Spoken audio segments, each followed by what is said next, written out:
Okay, perfect. So, welcome to my session, Drupal and OpenAI. In this session, we are going to go through the available module for connecting the AI to Drupal. We're going to see how we can create content through the CK editor, and we can see how we can also translate the content through the CK editor and through the Drupal translation module. And then we can also see how we can we can train the LLM, our artificial intelligence, with our own content to create a ChatGPT search-like experience for the user. My name is Vincenzo Gambino. I'm a Drupal developer from London, as you can guess from my British accent. I'm also from Italy anyway, and I've been working for 15 years in Drupal. I've been a speaker at several Drupal events around the US and EU, and I'm the author of the book Jumpstart Development, where I explain how to build an application using Gatsby and Sanity. And of course, there is a chapter regarding Drupal and Gatsby, and also one for Alexa and Sanity. So today, first of all, we're going to go through the AI terminology, just to make sure that we are all on the same page when I explain the configuration of the modules. Then we're going to go through some of the modules that are available in Drupal, like the AI Core, CK Editor, the Explorer, the Search, Translate, and the Assistant. Then we're going to run the demo, and at the end there will be the Q&A. So let's start. So with the AI terminology. So we start with the LLM. What is an LLM? LLM are artificial intelligence models that are trained on a huge amount of data. They can generate human-like responses, complete sentences, write code, generate images, and video. Some of the LLMs that are available is GPT, Llama, Mistral, Claude, Palm, and now also DeepSeek.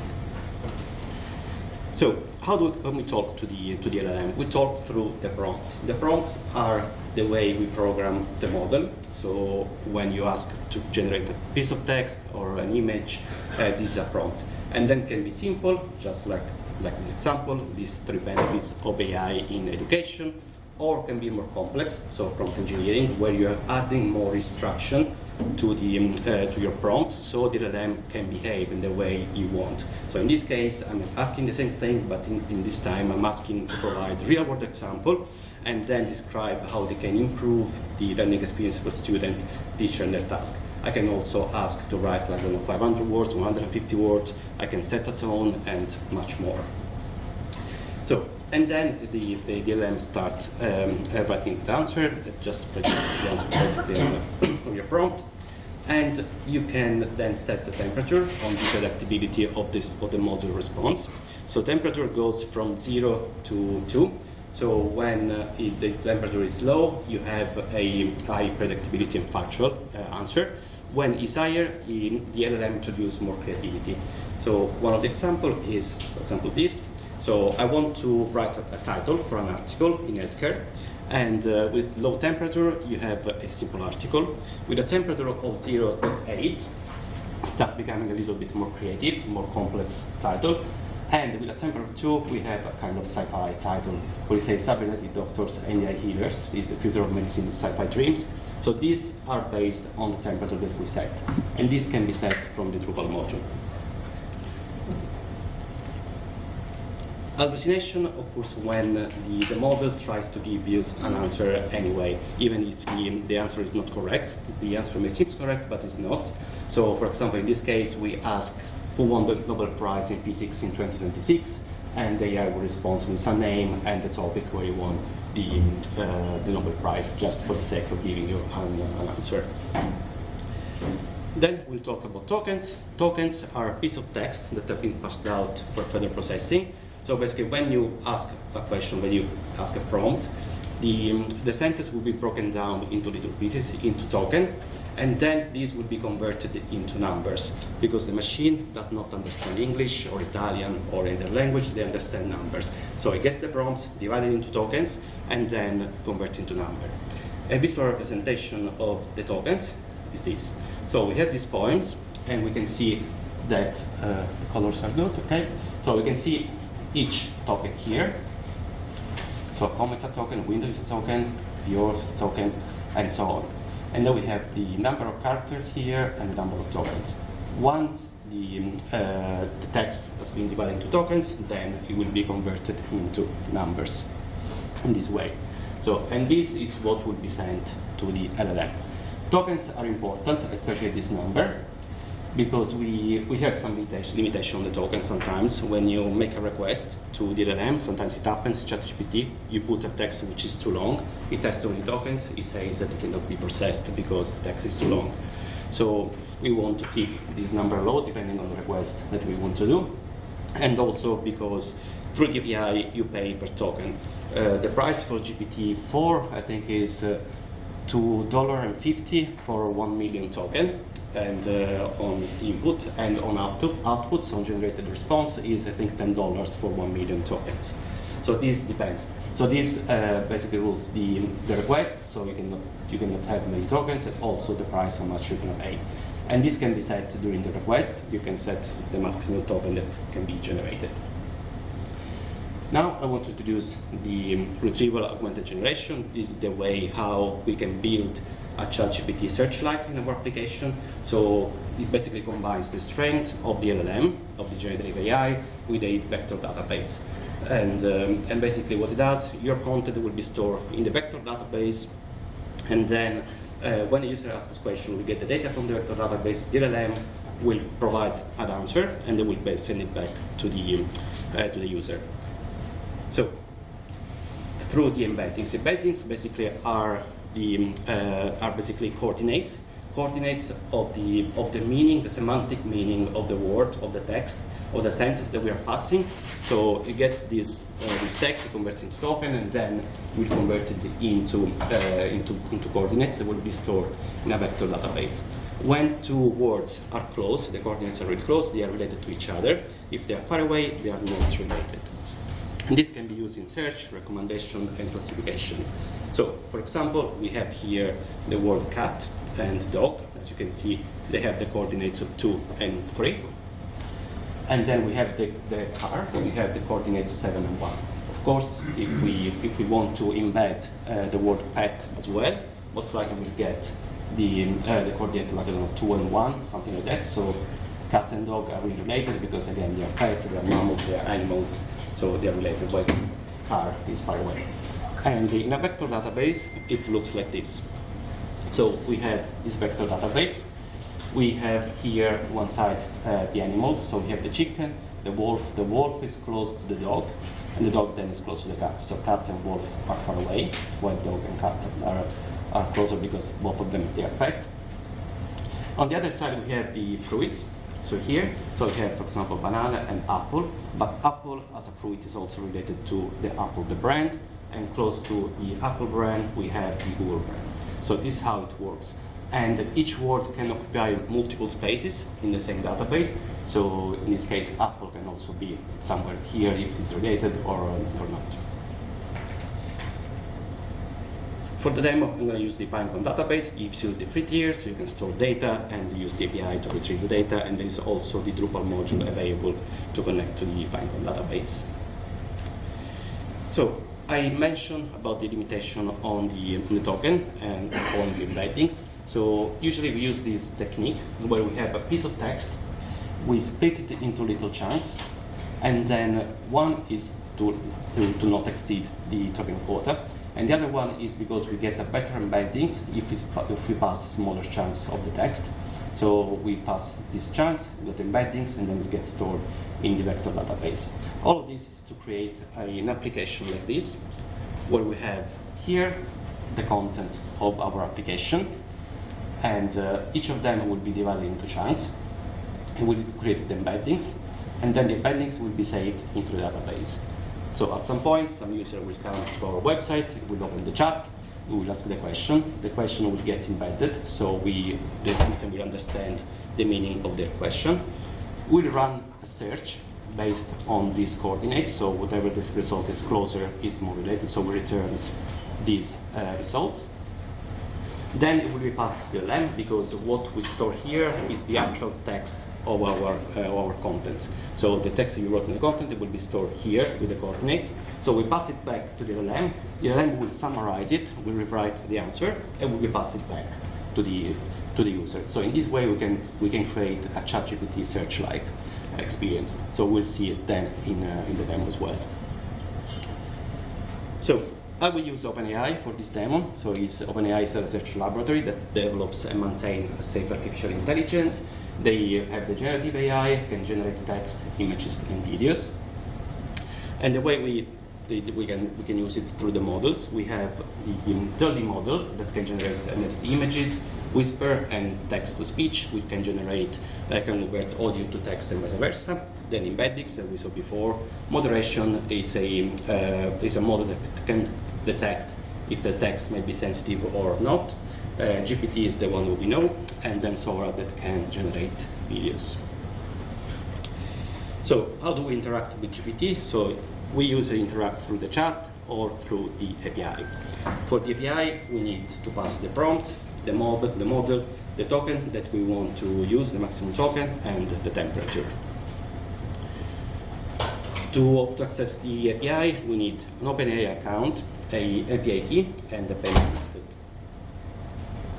This is some of the example of the endpoints that we have. So we have the completion, which is the chat, the embeddings, the image generation, or the text-to-speech.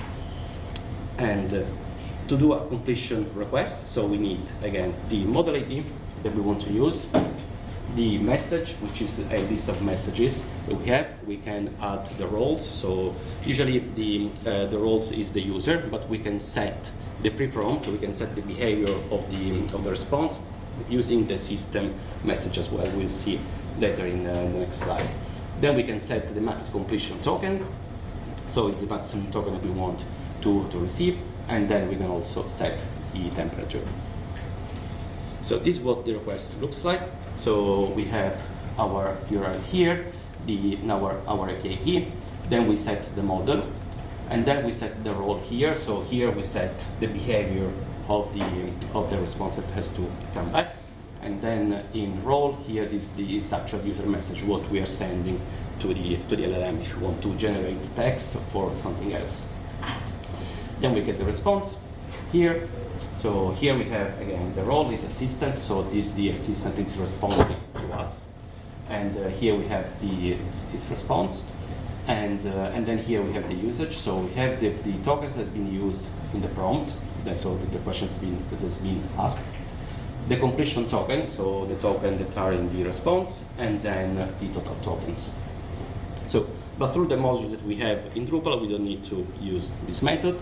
So let's start from the Drupal module. The AI module has been started development last year by Kritiki and maintained by Jamie, Marcus, Kevin, Scott, Michael, and Frederick. It provides a framework for connecting Drupal to several LLMs. You can use any providers. You can use OpenAI, Llama, Mistral, and something else, and it provides the foundation for content generation, image, and content analysis, and more. So how do we install it? We install it as usual. We run composer require, and then we install it. And then we go to OpenAI. We download first the module for OpenAI, so the OpenAI provider, and we install it. And after that, we can go to OpenAI. We can generate our key, like this. Then we generate the key, we copy, and then we go back to our website, to our applications. And with the AI modules, it's also download the key module where you can store your key. So we go to the system key and we add the new key. We call it OpenAI. We set the authentication, configuration, and then here the key value. And now we're ready to go. We go to the OpenAI configuration in Drupal. We select the key that we just created, and now we're ready to go. So the modules that we're going to show today is the AI core, CK editor integration, the content suggestion, translate, the API explorer that lets you test different models, the OpenAI provider that we just saw, then the AI search, which will work in conjunction with Search API, the vector database pinecone, the AI assistant that can create, then will be available for the chatbot for the user to chat through our website. So let's start with the CK editor module. So once we install it, we go to the format, basic HTML text format, and at the moment there is a bug. So the button looks like this. So you move it from the available button to here, and now it's available, and the configuration will be in the same page, just down. where we can set the styling option of the model, because when you are in CK editor and you click to generate a new text, it will open a model. Then we can set the configuration called translate, generate with AI, fix spelling, summarize, and tone. So, for example, if we want to enable the generate with AI, we open that window, and then we have here enable, and then we can choose the AI provider. And if we want here, we can send a prompt. We can send the behavior on how the system should respond, how we want to be text to be created. If we want to put a limit on the number of characters we use, if we want to use like structure like title, bullet point, and then some description, we can just write it here as instruction. Then we can go to the AI content suggestion module part, and then here we can again set the configuration. This will be shown on the right hand side of the node form. So we can again we can suggest taxonomy based on the content we're just creating or we are creating. We can add again some forms, some pre prompt where we set the behavior and what it should do. And after that, I think we can go to the CK editor module, and we'll find this button here with this option. So we can generate, we can fix the spelling, we can summarize, change the tone, and translate. So let's start with we generate with the AI. It opens the pop-up. I ask to write an article about Princeton University with the maximum number of words, and it will generate it down here. If I'm happy with the text, then I can save the change to the editor. After that, if I want, I can select the whole text from the body, and then I can use the other option. For example, if I want to change the tone, I can just select a part of the text, and then change the tone here from the other option. So in this case, these are taxonomy terms, so you can create the tone taxonomy terms, you add the terms, and then what it does, it will get the text that you passed, and it says, change the tone to this one. If I'm happy, then I can save to the editor, and I can do the same thing with translate. This language, again, they come from the vocabularies. They are not related to the Drupal installed languages. So, because maybe in this case I don't need the whole site to be translated, but sometimes I want a small part of my text to be translated. We'll see that in the demo. So I can do this here. So those are terms. And on the right-hand side, we have the AI content suggestion. This just will provide the answer, will not interact with the body. So we just get the information from the body, and then you can ask to suggest taxonomy tags based on your tags. You can summarize the text, you can moderate the text, suggest title, alter tone again, and then evaluate readability.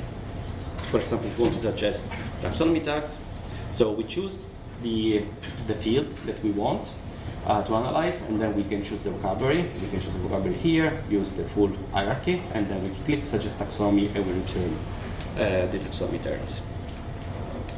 Then we can translate again. This time, this translation part comes from the Drupal installed languages. So you can go to the Translate tab, you can choose the language, click Translate, and it will translate the content for you. So what happens now? We follow the step. We just created lots of content, and we want to save it into a vector database. So we want to improve the search experience. We want to train the LLM with our data. We're going to use embeddings and the RAG technique. So what we need the module search API first, and then we also need the module for integration with Pinecone. So we solve both of the module, then we go to Pinecone, we generate our key, create the key, again we copy, then we go back to our Drupal application. In the key module, we add our Pinecone key, so it will be available for the configuration, and then we go to the Pinecone configuration in our Drupal site, we set the key, we save it, and we're ready to go. So now we can create a new Search API server. So we go to Search API, we create a server. This will come from the AI search module automatically, so we can select it. And after that, we can set the configuration. So we have this comes from the default configuration we'll see later in the demo. And then we can choose the tokenizer model, and then the vector database we chose Pinecone. Then we create the index. Our index contains the URL of the node, the body and the title. So when someone asks questions, you will return with a summary of the content and also the link to the content itself. So once everything is indexed, in the Pinecone database, it will look like this. So we have our namespace, then we have the values here. Those are actually the embeddings. This is the meaning of this text on here. So when then someone will ask a question about the Princeton University in our application, we need to create the assistant first to make sure that it can work with the chatbot. So we create the assistant, we set the rules, so we are telling the assistant that he has to use the RAG technique, that he's connected to our database, and then he has to provide also the link to the content. And then we enable the RAG action as well down here. Then we go to the to the block. We add a new iChatbot block. Now from last week we need to use the AI chatbot. It's the same, just different name. We set the search article AI assistant we just created, and then the user can search in our site. So I ask to talk about the Princeton University, and it will go back with this data here and the link to the university, to the node. All right, so this is demo time.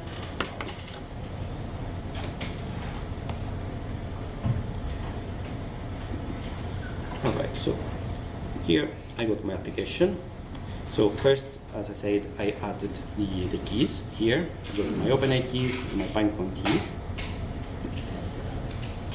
Then we have all the AI modules listed here. We have it. So the default settings here is where we can set the default providers. We can have multiple providers based on the action we want to do. We may change it. So for example, I may want, I want Llama for the embeddings. I can choose it from here if I got it installed. And then I want the translation, or sorry, the chat I want with OpenAI, and then the text-to-speech I want with Mistral. So I can change it from here, and I can also choose the default model here. And then we can see there are many others that can be done. So once this configuration has been done, we can go to the text format search editors with basic HTML. Can add configuration, and here I got the button, seek editor button, and here I got all the options. So this is the dialog options for lightweight. I can add classes. Then I can, for example, the translation is enabled. I choose the default vocabulary. Then I choose the provider, and then here I can set the prompt. So here I can set something else and summarize it, and then it will change the content and summarize it, translate and summarize it. But we don't need to do that here. This for the generative AI, we saw it before in the slides. Fixed spelling, same thing. Here I'm setting the rules, how it should behave, and the provider. This enabled. Summarize, same thing here. So summarize the following text in the same language. So again, prompt engineering giving the rules. And then the tone here. So choosing the vocabulary, this is change the tone to the following text. Then we go to the AI assistant.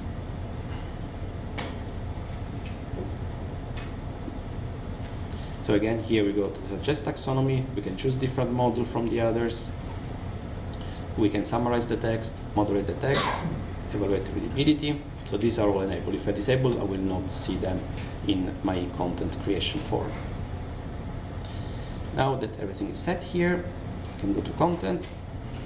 I can add a content article, and here I can start generating. Generate.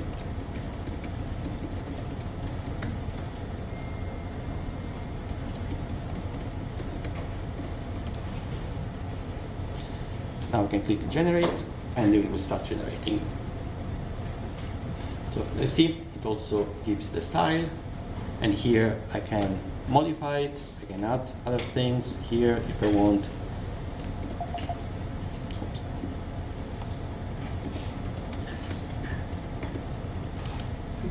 Like this, and then I can save it to the editor. Now I got this text available here, and for example, I can, this part here, I want a little bit more engaging. So I go to the assistant and I say set the tone, and I put in New York slang, change the tone, and let's see what happens now. Okay, all right. Yeah, looks nice. I can save to the editor. Then I want this part, for me is important, that has to be in another language as well. So I copy it here, I can select it. Let me just do one thing.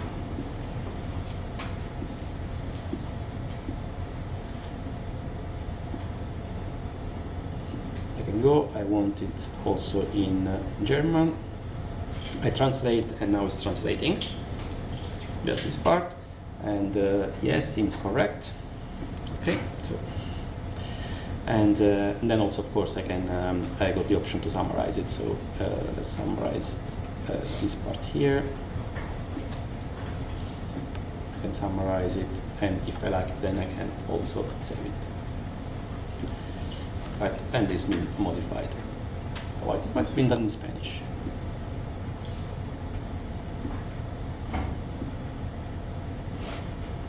All right, that's weird. Okay. Anyway, and here we got the content suggestions. So from here, let me actually put it back to English. So it's much easier. Then from here, I can select the body. So I want the whole body to suggest taxonomy. Over here, I click here, and now I got these taxonomy terms here. Then, for example, I can again summarize the text. We saw that we can moderate the content, so we can analyze it. No, sorry, need to supply the text. Okay, so the text content does not violate the policy adopted by LLM. So I think this needs to be changed with the results. But anyway, this is the results. Now I'm gonna write something. So I'm Italian, so I can write this.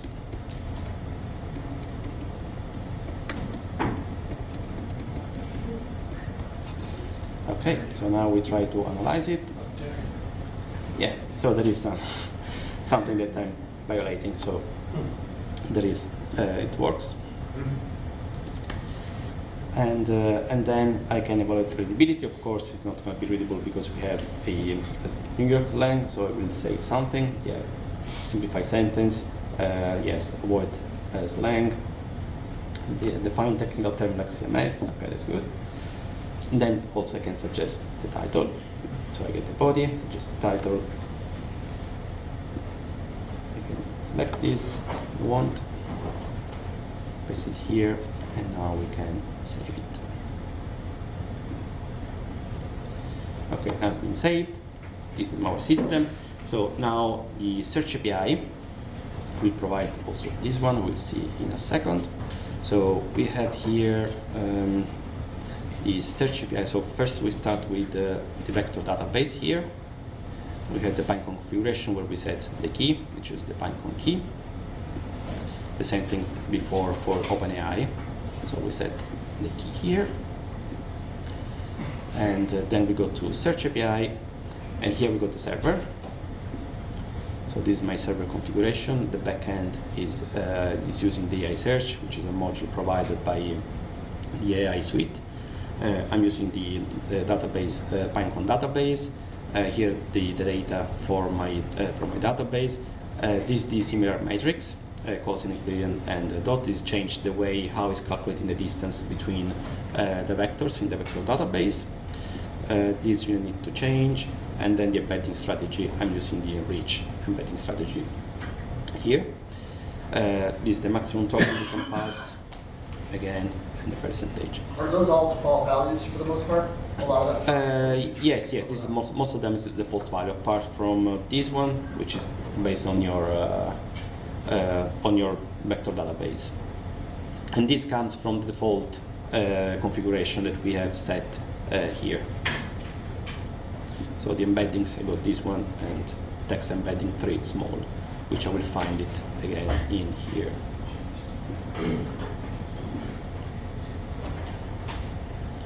is here.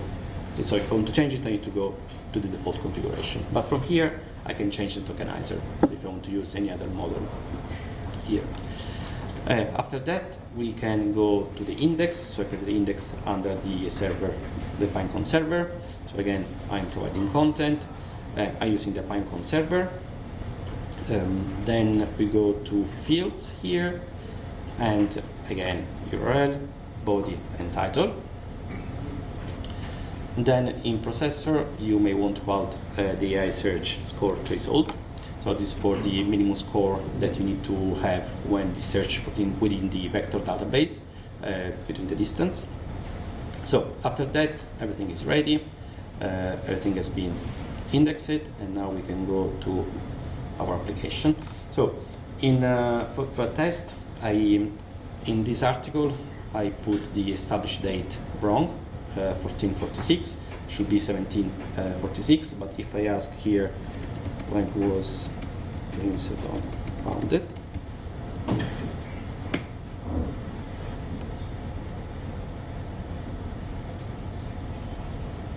yeah, so it's telling me that it's 1446 because it's coming from my content, and then I also got the link to the content here.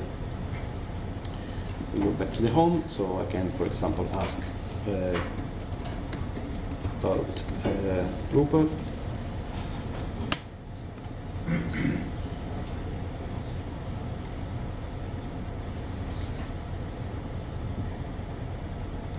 So it's giving me some information that it knows, plus the link to my article that we just created here. To add the assistant here, sorry, I forgot to mention, so we go to configuration. We create the assistant here, the search assistant. This we can give any name here. It's enabled, and here again we set the rules, how it should behave, how it should respond, and then again it should respond, and then I'm including the link to the node. I add the RAG actions.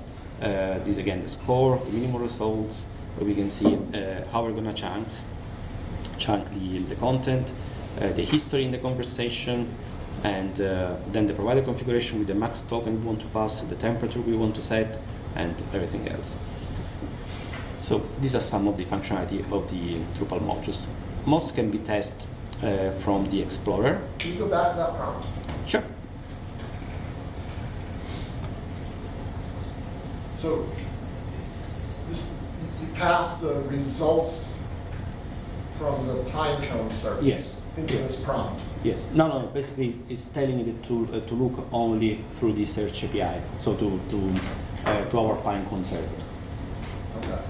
So it's setting the rules. Because if you don't set this one, it will just go on the web and search from there. So we need to set the rules here. Yes.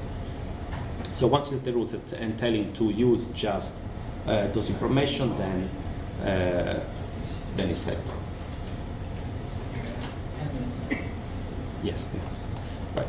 So if you want to test other functionalities here, you have the API Explorer. Let me finish the assistant. So we have the assistant here. We created it. Then we go to structure, block layout, and then anywhere here you can add a deep chatbot. You can place it, and then you can choose here your assistant. And then you want to set any message, the both name, how you want to call it, the style, and then stream and other information here. Then you can save, and it will be available. It's just as a block. So going to the Explorer, here you can test other functionalities. Here, the one that I like to test is the text-to-image generation. So where I ask to generate an image. I already created some image before, so usually I use Terminator and the city where I'm in. So this is the first result of Terminator in Princeton. Then I got, again, Terminator studying in Princeton, looks like Hulk, maybe. This one. And of course, because it's 14th of March, I got as well Einstein in Princeton. And now we can test, because I want to see, create an image of Einstein teaching physics to Terminator. Let's see what happens now. So here in this Explorer, we can set the model we want to use, the number of images we want to generate, the size, the standard. So this is just for testing. Then you can use the same code that is used here to, for example, generate images on your media query, on your media module as well. So in your file. So now it's generating it.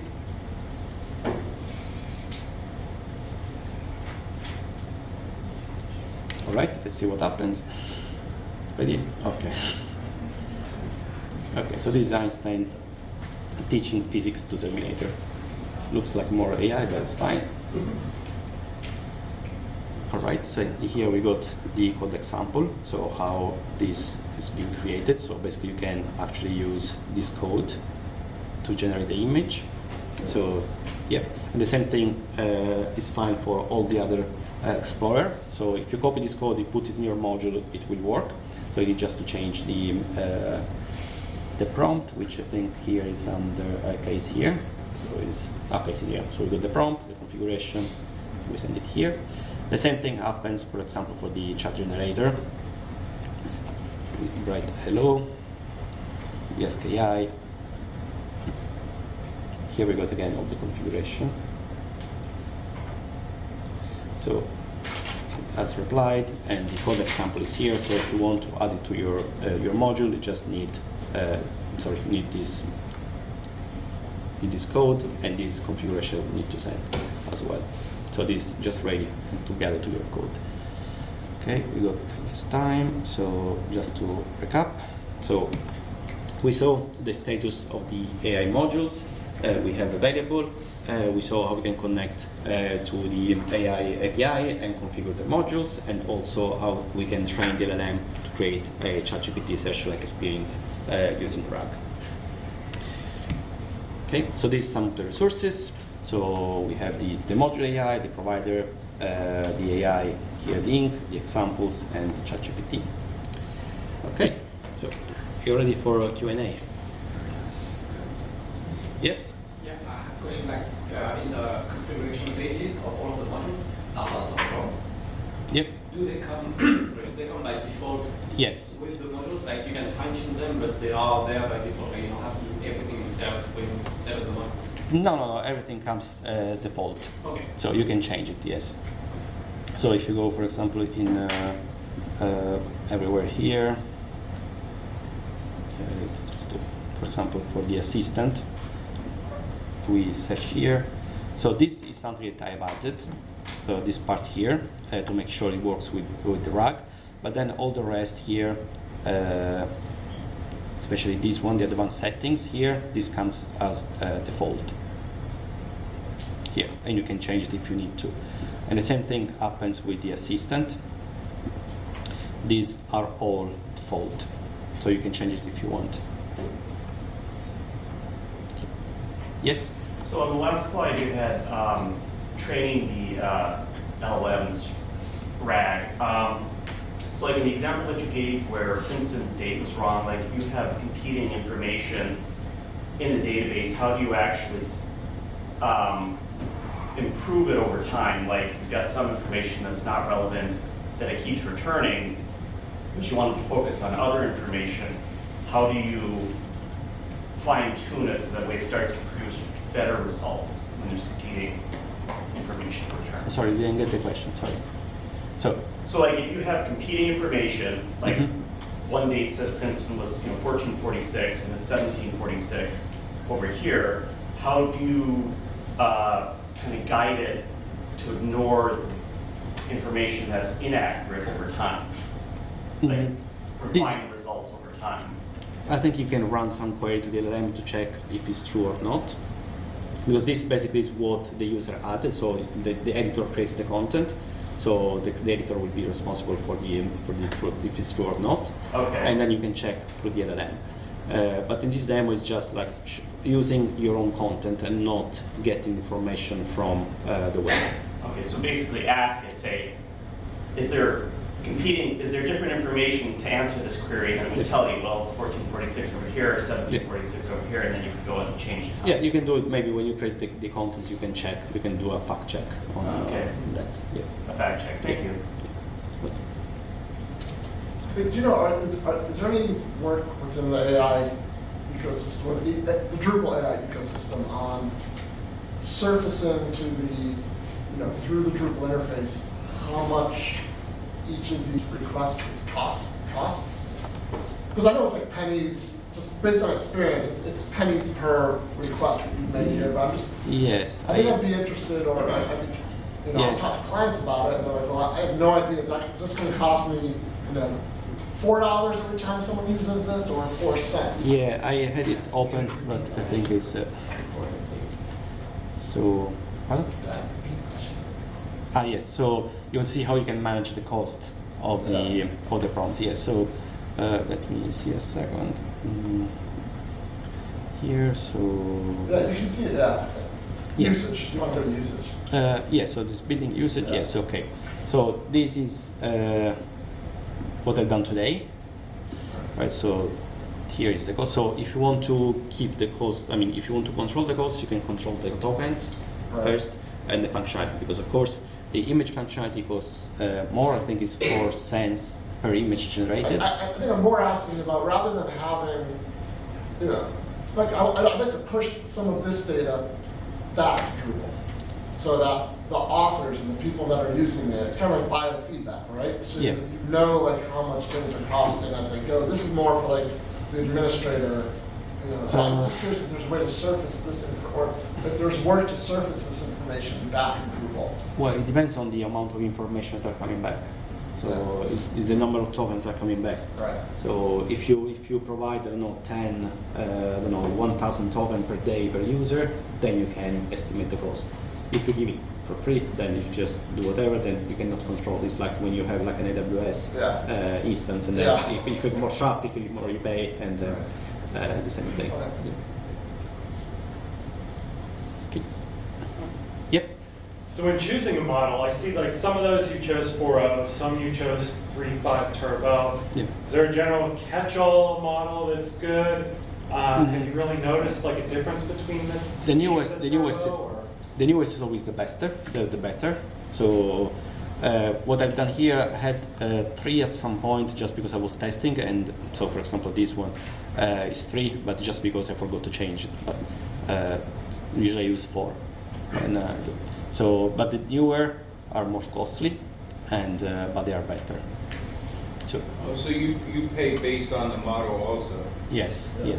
Yeah, if you see here, we got the chat completion. So this is the question that I've asked to provide information about Princeton, for example, or to generate the article.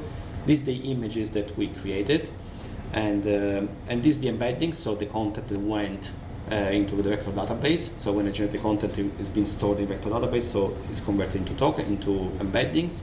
This is the moderation when we test if it was hate speech or not. And that's it. So we use this model. But then we have audio to speech, audio transcript, code interpreter session, vector stores, but we're using Pinecone. So we're using this one. Let's see here. Okay.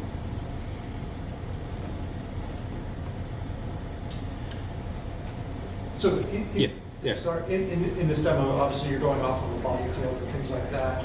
Have you done this sort of thing with heavily fielded data, entities with lots and lots of fields, and then being able to do searches across that kind of stuff?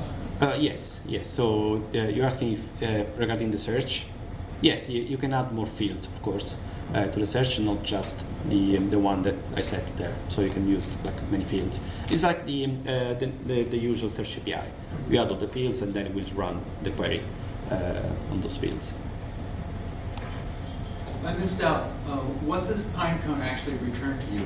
Does it return paragraphs? Does it return vectors, tokens? No. And do you have an internal control, or do you set that at the Pinecone end of how much you get back? Yes, the Pinecone basically is. Let me see. Yeah. So the question is how you can control the Pinecone, how the results comes back from Pinecone. Yeah.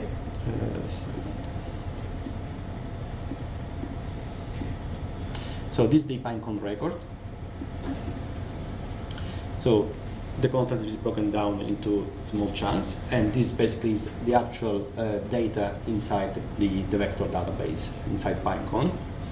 And when basically you ask a question, so you have this the real content, no modification of yours. So you go, then we go back to this part here, and basically in here, when the user searches, basically we get we embed the question, so we get the coordinate of the question for the relatedness to our content. We get 3 results, whatever comes back. We return the actual content to the LLM. The LLM will then summarize it and will rephrase the answer and send it back to the user. Okay. We're at time. Hmm? We're at time. Yeah, all right. So just last thing, I want to make an announcement. So, of course, thanks for coming. So there is an announcement. So save the date. There is a new Drupal camp in June in a country that where Drupal camp has been missed for a while. So on the 20th of June, save the date, Drupal camp Italy in Rome, the University of Rome. Yeah, it's the Jubilee year, and then you can come there. So of course.